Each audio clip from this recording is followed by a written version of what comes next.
Hello everyone, this is Amika Mahajan. Welcome to my channel. This video is focused on how mass is related to energy and what is mass effect and what is binding energy. Basically, Einstein showed from his theory of special relativity that it is necessary to treat mass as another form of energy.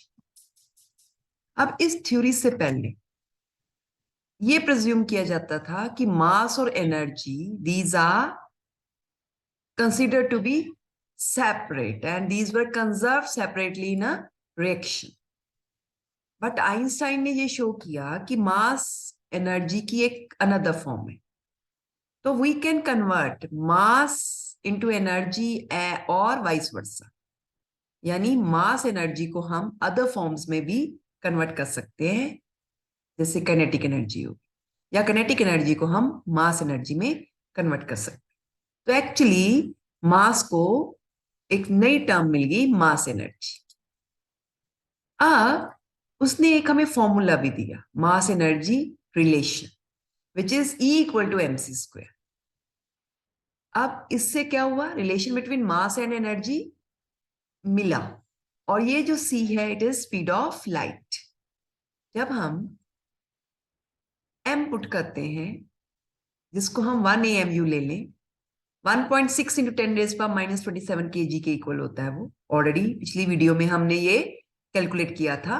और सी की value 3 into 10⁸ in vacuum ले लें और उसका square ले लें और इसको कैलकुलेट करें और मेगा इलेक्ट्रॉन वोल्ट में चेंज करें, तो 1 AMU is equivalent to 931 mega electron volt. This is energy equivalent of 1 atomic mass unit. अब ये जो न्यूक्लियस है ये एक्चुअली किसका बना हुआ है, न्यूट्रॉन्स एंड प्रोटॉन्स।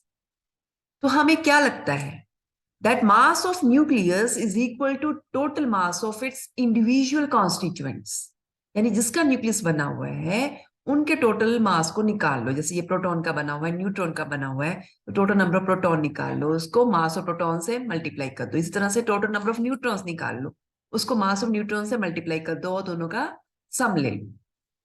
तो मास ऑफ न्यूक्लियस इसके इक्वल होना चाहिए, but mass of nucleus is found to be always less than sum of masses of constituents of the nucleus.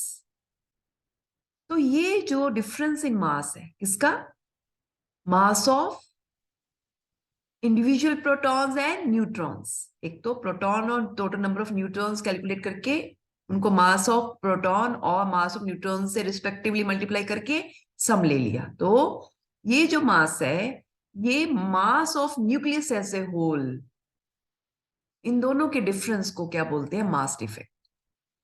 सो हम अगर इसको कैलकुलेट करना चाहें तो हम क्या करेंगे, उस न्यूक्लियस के एटॉमिक नंबर को मास ऑफ प्रोटॉन से मल्टीप्लाई करेंगे तो टोटल मास ऑफ प्रोटॉन आ जाएगा। और हम नंबर ऑफ न्यूट्रॉन कैसे निकालते हैं, mass number minus atomic number into mass of neutron minus mass of nucleus as a whole, ये मास डिफेक्ट। अब मास डिफेक्ट के कॉरेस्पॉन्डिंग जो एनर्जी मिलती है उसको बाइंडिंग एनर्जी बोलते हैं। So what is binding energy, energy corresponding to mass defect.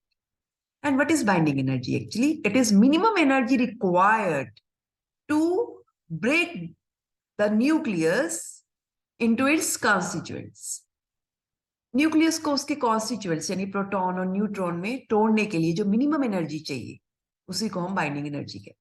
तो बाइंडिंग एनर्जी अगर हमें निकालनी है तो मास डिफेक्ट को सी स्क्वायर से मल्टीप्लाई कर देना है यूजिंग आइंस्टाइन रिलेशन।